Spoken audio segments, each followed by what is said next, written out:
Let's rank all 11 national champions of the college football playoff era.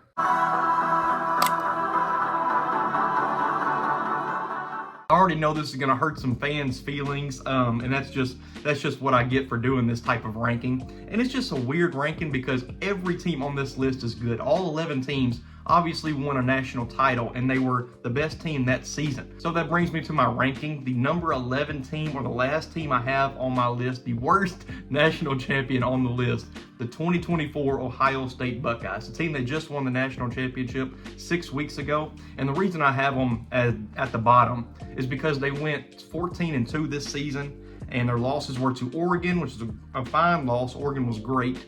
And then Michigan, the last week of the regular season. And in any other year, if we were doing a 4-team playoff, they would have got left out. So they wouldn't have even made the normal playoff that we've had for the last 10 years. So that's why I can't put them any higher.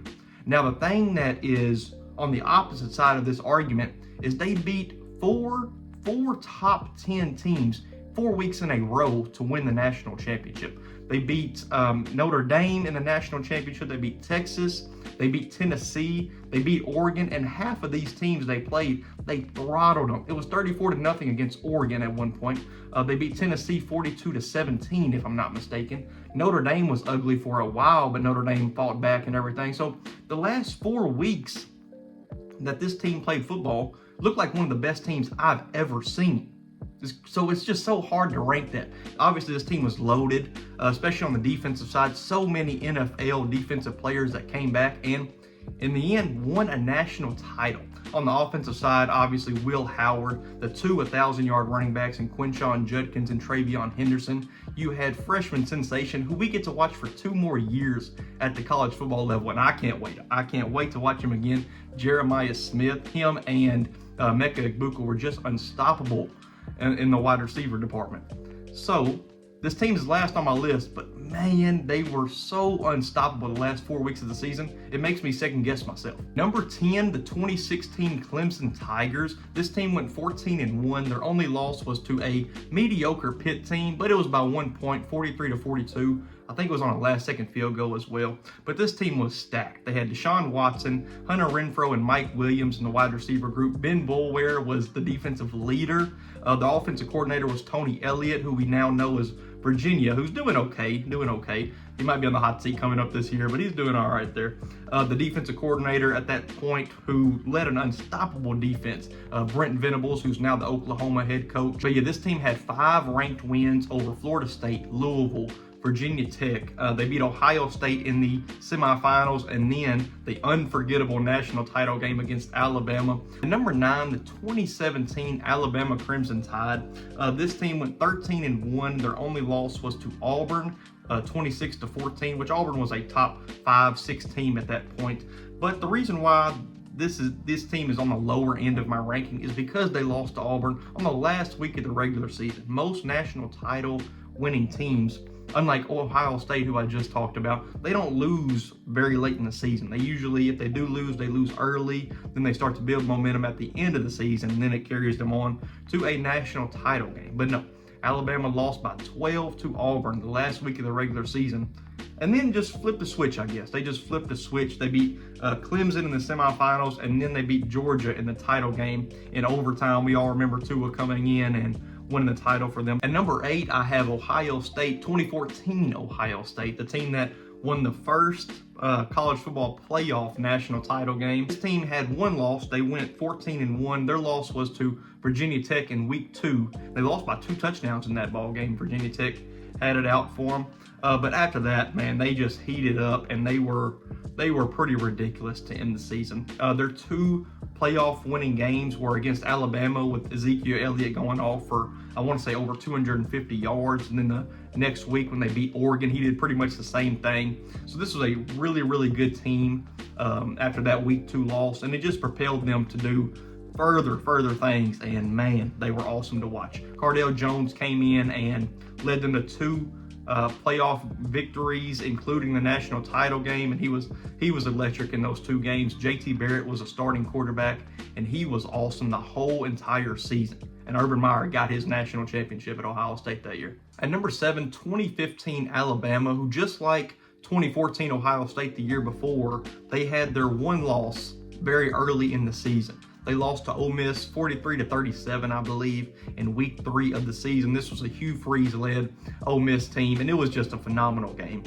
Go back and watch it if you have not seen that game. But yeah, Alabama lost that one. Then they went on to have ridiculous wins over Wisconsin, Mississippi State, LSU, number 2 LSU at the time. And then obviously in the playoffs was Michigan State, who they beat, I want to say 38-0, and then number 1 Clemson, obviously 45-40. Number 6, this might make some people angry. 2023 Michigan is number 6 on my list, and the reason why I have them this low, I guess you could say, is because of their schedule. It didn't get very good until the last few weeks of the season when they dominated a good Penn State team, that won 10 games.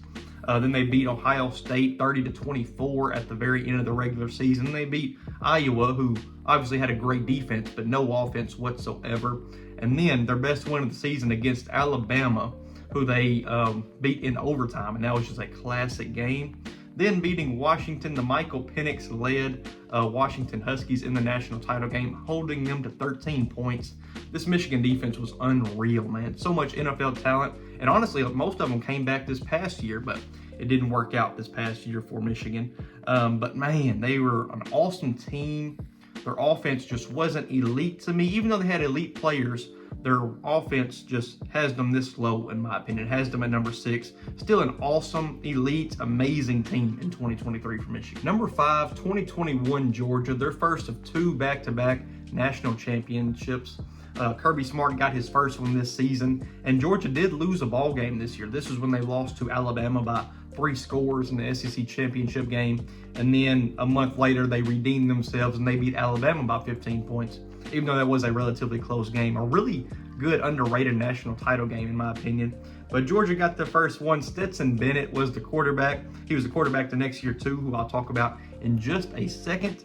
But yet a whole lot of talent on this Georgia team. Speaking of teams I have ahead of them, the very next year, 2022 Georgia, they went undefeated. This team went 15-0. They had wins over Oregon, number 1 Tennessee at the time, LSU.